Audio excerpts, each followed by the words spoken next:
Hey there friends, in this video I'm going to show you how you can fix your YouTube thumbnail to make it less than 2 megabytes.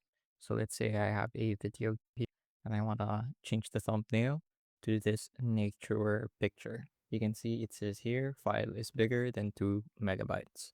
So there are two steps that we can do, and usually this is going to be resolved by the first step, but sometimes you might have to do an extra compression step. So let's get started. I'm going to open our file, which is here in our pictures folder. And you can see that it says 7.49 megabytes at the bottom. So I'm going to open this in a picture editing program. I like to use paint.net. It's basically just a more advanced version of Microsoft Paint. So once I have it open in paint.net, I'm going to press Ctrl R to resize it.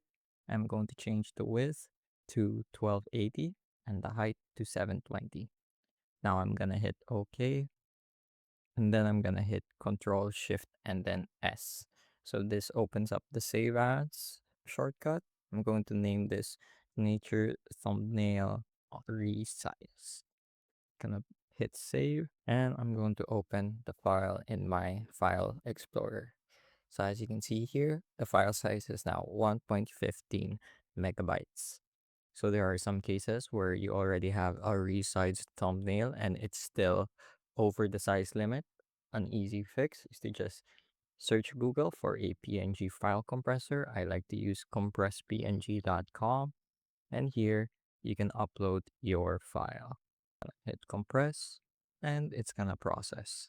So you can also adjust the color fidelity here at the right side, and you can see it also reduces the file size by about 60%. So if you're happy with that, click on Save All, and it should save your compressed PNG thumbnail. This also works for JPEGs as well, just in case you're using a different file format. So let's go back here.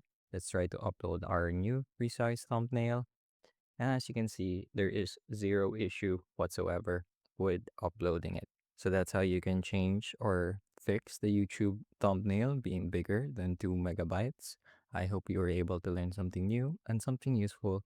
And as always, thank you for watching. And also, you can, if you'd like to download the same program I use, you can just search paint.net. The website is getpaint.net, and you can download it here very quickly. It's a very lightweight program, yet it's pretty powerful.